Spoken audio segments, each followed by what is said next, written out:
Hey, everyone. My name is Grace, and I grew up in Carmel by the Sea, a small coastal community in California. My family's financial struggles prevented me from attending college, unlike many of my friends. After graduating from high school, I started working as a sales clerk at a grocery store to support my family. My life presented some challenges, but I didn't have many options.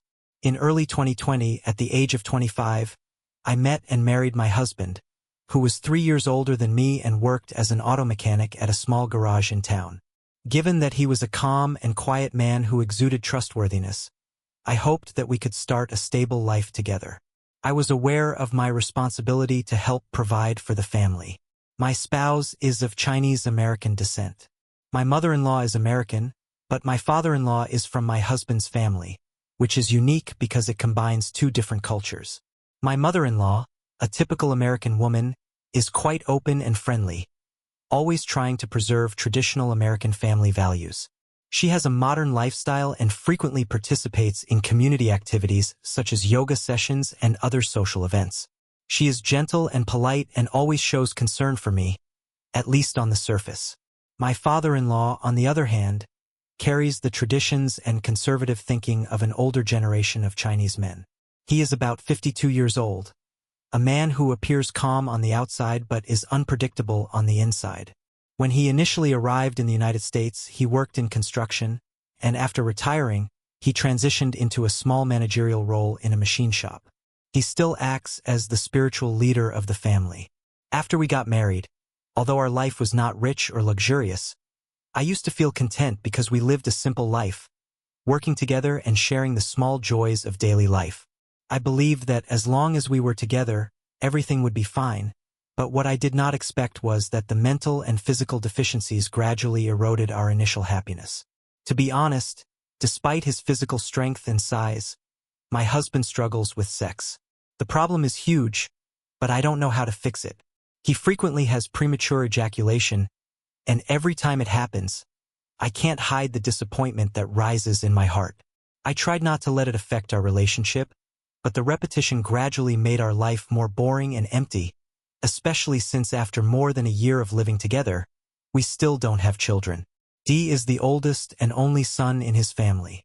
In addition to him, the family includes a younger sister who is currently in college, with no immediate plans to marry and start a family. As a result, I was unable to escape the expectations and responsibilities that come with having children and continuing the family line. I, as well as my husband's family, are under a lot of pressure. Even though I knew my husband felt the same way, he chose to remain silent and made an extra effort to avoid it. Meanwhile, I dealt with my mother-in-law's silent questions on a daily basis. I conducted a thorough examination of my father-in-law. On one particular evening, my husband's parents gathered us all together, sitting solemnly as if they were preparing for an important conversation. I sensed tension before they spoke, and my mother-in-law gently suggested we visit the doctor to check for problems. Despite the fact that I was aware that my husband's family expected even more from me, I was unsure how to respond. As a result of my husband's refusal to confront the issue, we grew increasingly distant from one another, and our marriage began to deteriorate as a result of those minor details that we never discussed out loud, but which ultimately changed everything. My reaction was not one of surprise. In fact, I had been anticipating this conversation for quite some time. I became aware that our lack of children had become a significant source of concern for them, and despite her gentle demeanor, I could feel the weight of it on my shoulders. While my mother-in-law explained that she was only concerned with ensuring that no one was experiencing any significant difficulties, I remained silent and concentrated on my hands. Despite the fact that she did not express it verbally, I was aware that she was subtly questioning my ability to conceive at the time, and I felt a strange sense of shame, as if I were solely responsible for the situation. My husband, on the other hand, responded very differently. He sat up straight, his face tense, and immediately refused, stating that no tests were required. Although the in-laws were staring at him, the atmosphere in the room became increasingly oppressive over time. Although no one spoke further, the silence was thick with unspoken disappointment. Because of his harsh tone, I could tell he was trying to protect his ego by avoiding admitting that he might have a problem. Every time I brought it up, He would either avoid it or dismiss it as if it didn't matter, but the truth was that it had become a significant burden in our lives. My husband's refusal to face reality left me unsure of what to do. Over time, the atmosphere in the house became more weighty, and the tension that existed during each meal increased.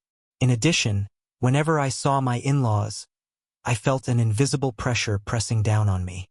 Their inquiries about my health and words of encouragement no longer expressed concern. Instead, they pierced my deepest fears like knives. Day made one evening in September 2021, a day that I still vividly remember, completely changed my life.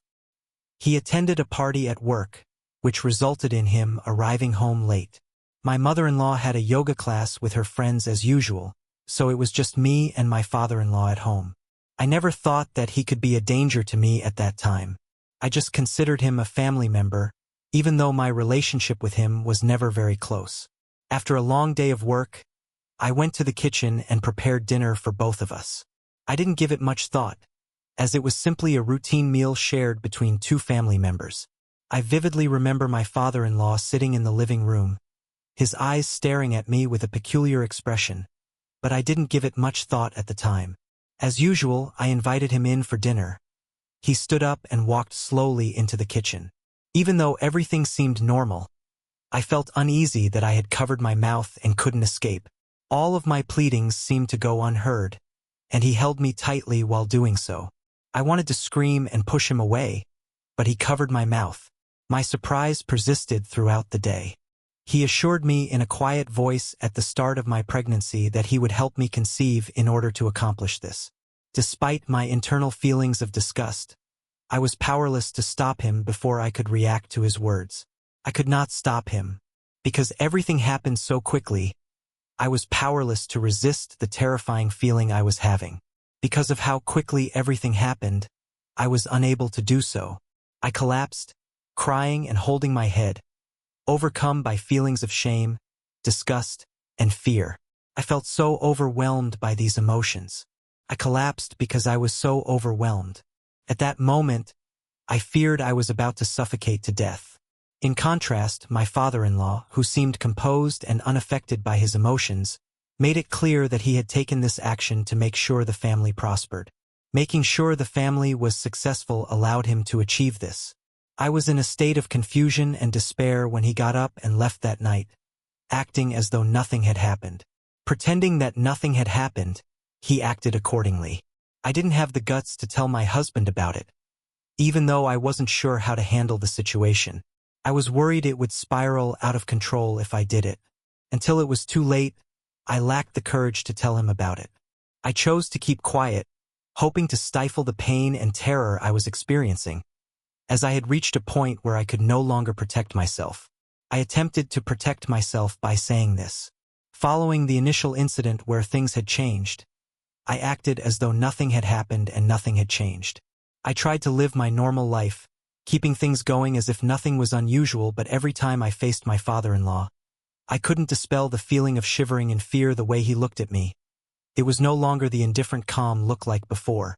Every time I encountered that look, I sensed a shift in his demeanor, a possessiveness and a desire. That look had never confused me before. It panicked me but also drew me into a spiral of guilt and torment that I couldn't escape another evening. Not long after that first time, my husband worked overtime at work, and my mother-in-law went to yoga as usual. I stayed home feeling uneasy. The fear of facing my father-in-law always haunted me whenever we were alone at home that evening.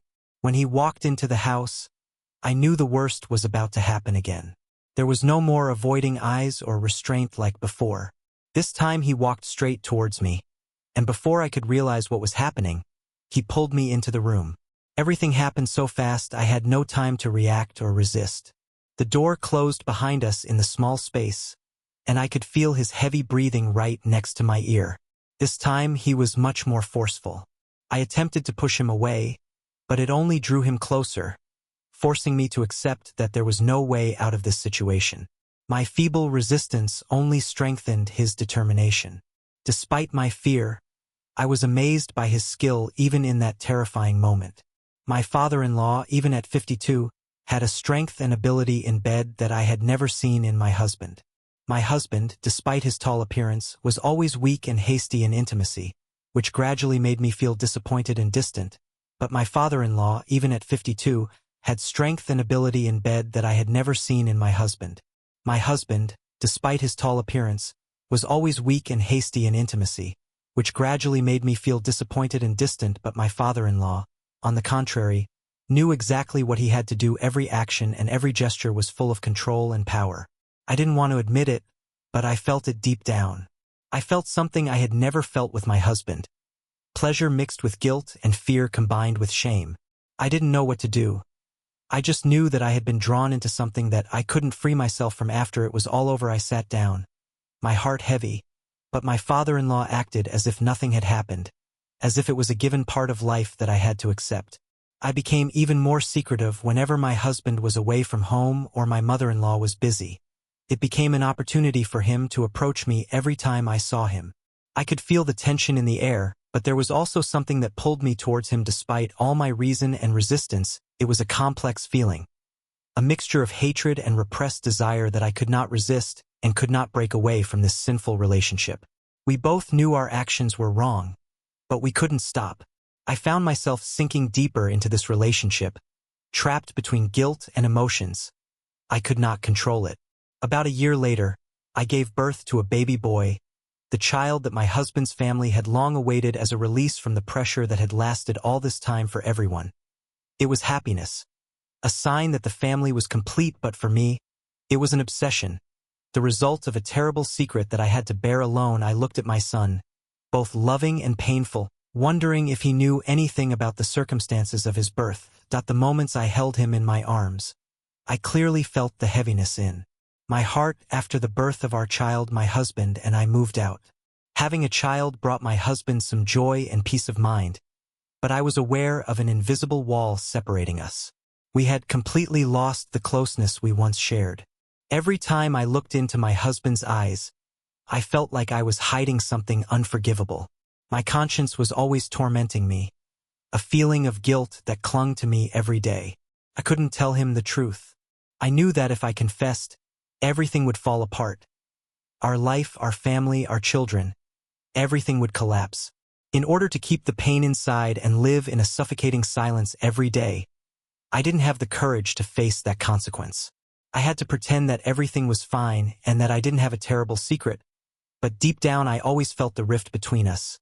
Even though he isn't aware of it, I still feel guilty toward my husband, feeling as though I have betrayed him both mentally and physically. But I'm not sure how to break free from this cycle when the truth comes to light. Even though it seems like a single confession could destabilize everything, I can't endure this guilt indefinitely. I'm not sure if it's appropriate for me to tell my husband about the secret relationship I have with my father-in-law and the true cause of my daily misery. I'm not entirely sure if it's appropriate for me to share this information. I can't say with certainty that this is the right way for me to behave. But if I do end up having second thoughts, will he forgive me for what I did? Not only is it highly likely that our lives would drastically change from their current state, but it's also extremely probable that I would lose everything. These are both very likely outcomes. Would it make more sense if I said nothing and kept this secret to myself for the rest of my life? However, this silence is destroying me and keeping me from getting away from the pain and humiliation I am going through right now. If enduring this suffering will allow me to keep my family and child safe, then I'm willing to do so. This silence is weakening me. From your perspective, how would you handle the situation in my shoes? Would it be better for me to remain silent to protect my family? Or would it be better for me to come clean to free myself? I am completely unsure about the appropriate course of action. I would greatly benefit from guidance and support from individuals who have already experienced this feeling.